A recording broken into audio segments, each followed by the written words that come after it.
The news day continues here on One News Now. I'm Riza Diaz. The Metro Manila Development Authority reports a shooting incident along C5 Katipunan Avenue in Quezon City. In a tweet, the MMDA says the incident occurred at the Gate 3 of the Ateneo de Manila University. Now, according to Supreme Court spokesperson Attorney Brian Keith Hosaka, Chief Justice Alexander Resmundo was supposed to be the guest speaker for the Ateneo Law School graduation ceremony. Hosaka said Resmundo was still in transit when the shooting happened and was advised to turn back. The Supreme Court assured the public that the Chief Justice is safe. Now, we'll give you more information on this developing story later in the day. Meanwhile, the Health Department says it is prepared to handle a potential monkeypox outbreak in the country. In an interview here on One News Now, DOH officer in charge, Dr. Maria Rosario Vergeres, said they were not surprised by the World Health Organization's declaration of monkeypox as a global health emergency. She also said that they have been preparing since May and that the agency will intensify the surveillance of the virus in the other country. To date, the virus has not been detected in the Philippines. Our country is prepared. We have also conducted town halls and the different orientation among our hospitals and healthcare workers so that they will be able to know how to identify this kind of illness or individuals who will have this kind of symptoms. Meanwhile, Vergeres said the vaccines for smallpox will be used against monkeypox. Although limited, she said the DOH is now trying to coordinate with its partners in other countries for procurement. The OIC called on the public to continue complying to minimum health standards.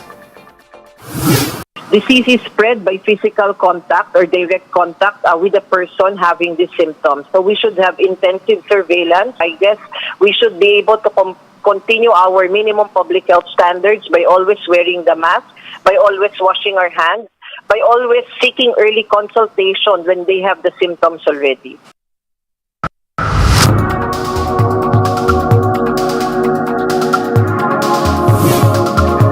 Thousands of wealthy Chinese nationals are looking to leave Shanghai amid lockdown concerns.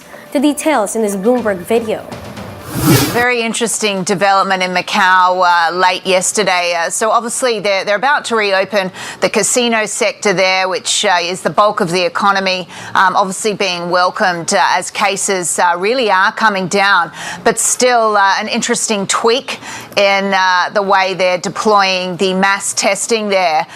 They've said that anyone with a Filipino passport, so Philippine nationals, and even those that are Macau nationals, but still have a Filipino passport, they have to be tested every single day. Now, they say that's because of the social patterns of this ethnic group makes them more vulnerable to spread and the virus, but it's obviously being criticised quite heavily and has sort of harkens back to some of the more questionable moves we saw earlier this year out of Hong Kong, which also unfairly, some said, targeted helpers and domestic workers there when it came to testing and sort of implying that those groups were responsible for more spread than other groups in the community. We continue to see these high-risk, medium-risk areas being added in Shanghai. What does that mean in terms of the potential for returning to lockdown? I think that they're very much trying to avoid, declaring a citywide lockdown, but that doesn't mean that they aren't locking down, as you said, a number of areas every day. We're seeing, 12 to 15 new areas, as they call them, and that can be an apartment block or it can be a neighbourhood locked down for new cases, or even just a close contact having visited the building can see it locked down for a number of days. So in effect, you are seeing vast swathes of the city actually locked down, shut down, people prevented from going out and about without them calling what would be a very contentious and heavily criticised, no doubt, citywide lockdown again. But the effect is kind of similar. We'll be back with more stories after the break. Keep it here on One News.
You're still watching One News Now. I'm Riza Diaz.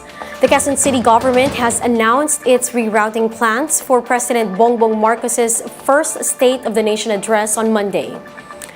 Motorists from EDSA going to Fairview can take either Mindanao or North Avenue via Sauyo Road or Quirino Highway. Now, those coming from EDSA can also take Aurora Boulevard or Boni Serrano Avenue going to San Mateo Road.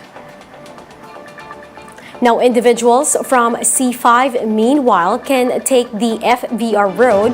The Quezon City LGU also announced that the zipper lane from Tandang Sora to University Lane will be closed tomorrow and will resume on July 26. Now, with this, motorists can take the IBP Road if coming from Commonwealth Avenue, while those from Payatas can use the Batasan San Mateo Road or Commonwealth Avenue. Now let's take a quick look at today's other top stories. The Education Department says remote and in-person enrollment will be implemented in public schools for school year 2022 to 2023. With this, parents can enroll their children by filling out digital forms or lining up at schools as long as COVID-19 health protocols are followed. Meanwhile, the southbound EDSA Kamuning flyover has been reopened to the public after almost a month of major repair works. The Public Works Department says it will also assess and inspect other old flyovers and bridges in Metro Manila. And another round of oil price rollback is expected in the coming days. Uno-Oil projects that the prices of diesel would decrease by up to 2 pesos per liter, while gasoline prices be slashed by up to 50 centavos. Now, for more updates, visit News 5, The Philippine Star, and Business World Online. Visit our website, onenews.ph, for more in-depth analysis. You can also catch One News on Signal Play app. Register for a free account now at www.signalplay.com and stream One News live anytime, anywhere. Mask on, wash hands, and stay safe, Philippines. I'm Riza Diaz. We are One News.